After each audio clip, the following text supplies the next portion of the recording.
Hello, welcome to The Revealing. I'm your host, Pavarotti, here to discuss the I-04 case. Now, as a disclaimer, this channel is for entertainment purposes. These are my opinions. I'm not here to slander. In this episode, I will speculate. So, in fact, let's just call this one a bedtime story. These are just Pavarotti's opinions, nothing more. Now, I am going to mix in some real facts with those opinions, but other than that, they're just opinions. Okay, so entertainment, folks, as a disclaimer.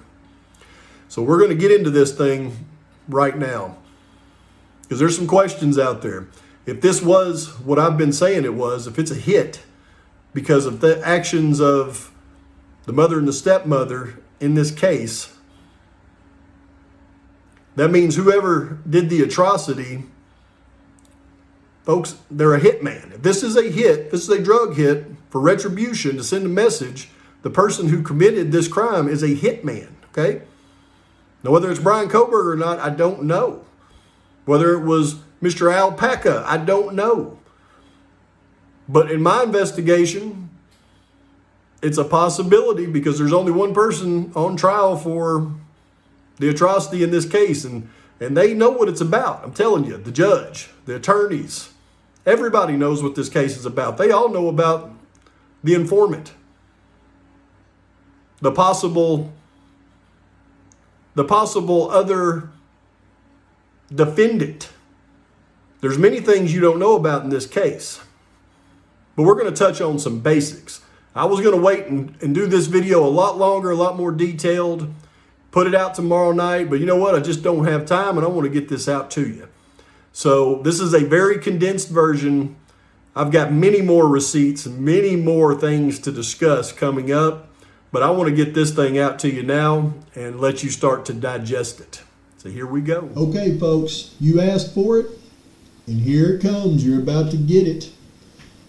Now, this is, of course, total speculation on Pavarotti's part. So let's just keep that in mind as we go through this. But I've titled this one, The Moscow Murders by Pavarotti. Okay, we're going to start this timeline.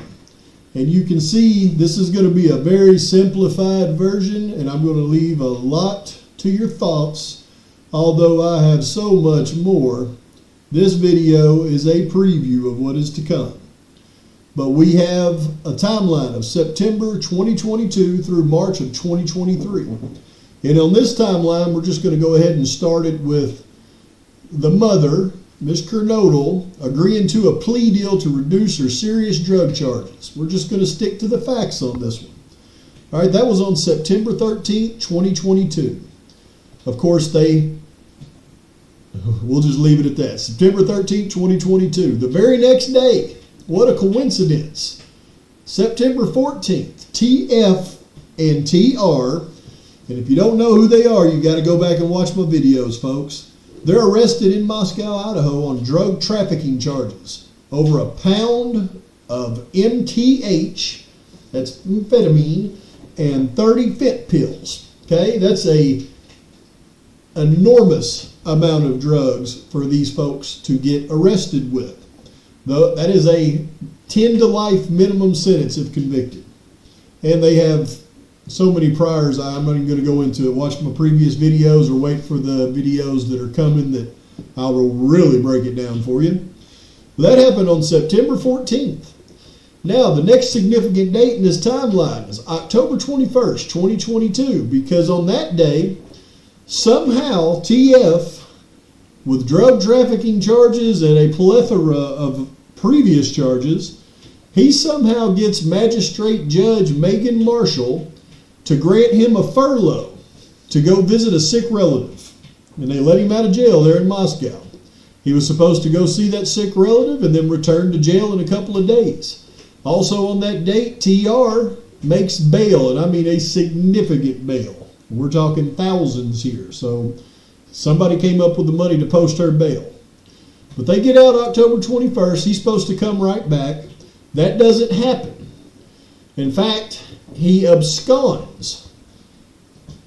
Doesn't show back up until we'll see further back in our timeline until December 2nd. But let's continue to go through here because something else significant happened on November 7th. November 7th, we've got Miss Kernodle, I've miswritten this one. On November 7th is the day that Miss Hatrock, the stepmother, agreed to a plea deal to reduce her serious drug charges. And then, of course, the next significant date in our timeline is November 13th, 2022, and that's the atrocity on King Road. It is my contention that, this should say Hatrock, Miss Kernodle were getting their supply from TF and TR, who were the area suppliers. They made deals so that TF and TR would be arrested with a drug task force. That started a snowball effect, which led to the atrocity on King Road. And I'll explain how further that occurs here in just a minute. Because the next significant date in our timeline is December 2nd. That's the day that TF is arrested. And by the way, he was arrested after absconding from his furlough, and he was arrested up in Tacoma, Washington. Wonder what he was doing up in Tacoma. I guess we'll find out. Next date in the timeline, December 15th. And this is the day that Mr. Kopaka is unalived by law enforcement. We're going to leave out all the other stuff that'll be in this timeline in the future and just stick to the basics. December 19th, that was the day that Brian Kohberger's name is injected into the investigation. Now, some will say it was from the IGG. I say it was from the informant. We'll see who's right in the end. On December 19th, something else significant happened. TF and TR are given extremely generous plea deals. Took their drug trafficking charges, reduced it to a regular possession charge, which is nothing, and was given probation. On the same day that Brian Kohberger's name is injected into the investigation. Oh yeah, and who presided over this deal? Oh yeah, Bill Thompson, the prosecutor. Who else was involved? Oh, John Judge, the judge in the case, agreed to the deal, and their public defender, Kathy Mabbitt, worked on behalf of TF and TR. Now, on December 20th, the real investigation into Brian Kohberger starts, as we just heard in the court hearing when Brett Payne said that was the day that he got in contact with the WSU police that had identified Mr. Kohberger's Elantra back in November. What happened next? December 29th, they arrested Brian Kohberger. Now, what happened over here on March 27th, 2023? What's interesting is when they agreed to the plea deal for TF and TF, his actual sentencing was put off. They didn't sentence him that day. His sentencing was put off until March 27th, 2023. Wow, that's a coincidence. Well, look at all these coincidences with these dates. And that was the day that 28 members of the Aryan Nation drug trafficking organization was arrested up in Seattle, Washington. Most of them anyways. So, I wonder where TF and TR was getting their enormous amount of narcotics to distribute in the Moscow area.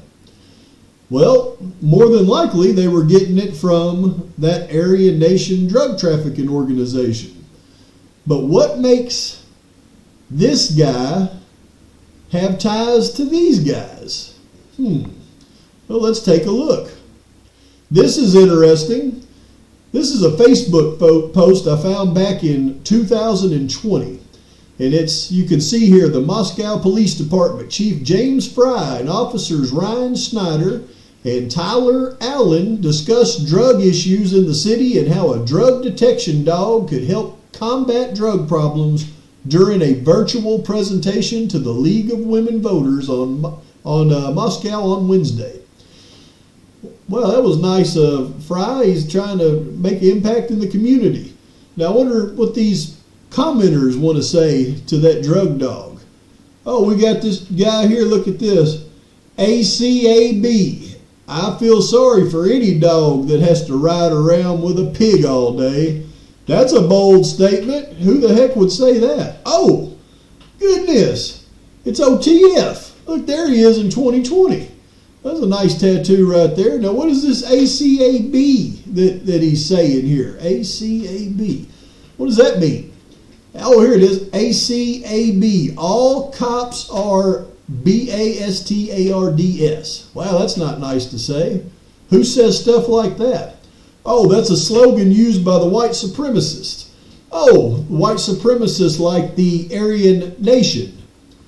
That's how he gets all of those narcotics to distribute in Moscow. Because he is a member of the Aryan Nation. I wonder, wait a minute. 28 members of the Aryan Nation whoa! On the day that he was sentenced. That's weird, to probation for drug trafficking. Man, I don't think you played well with your friends, buddy. I also don't think you played well with this guy over here, Mr. Brian K. Probably not Mr. Kopacka either, huh? Let's see, what else do we got here? How does he connect to those guys up in Washington? Oh, yeah, his buddy over here in Tacoma, where he was picked up on December 2nd.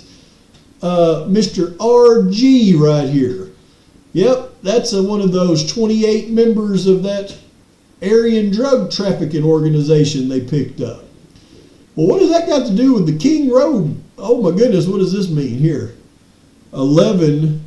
That's a symbol for the Aryan Knights. Now, they're an Idaho Aryan Nation chapter of the 13, the Aryan Circle.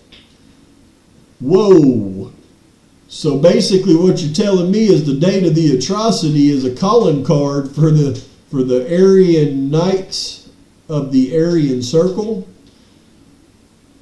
I wonder if they wanted to really send a message to those people that turned in one of their own, because let me tell you folks, God forgives, but the Aryan Brotherhood does not. That dang Moscow though, let's wrap up with this. There's been a huge drug problem here for years, not pot. This is just a random young lady commenting on that post about the drug dog back in 2020. There's been a huge drug problem here for years, not pot. There's meth, heroin, fentanyl, pills, etc. We've had so many overdoses around here, especially younger generations. Those deaths just don't make the news because they're expendable and they don't want it to hurt the what?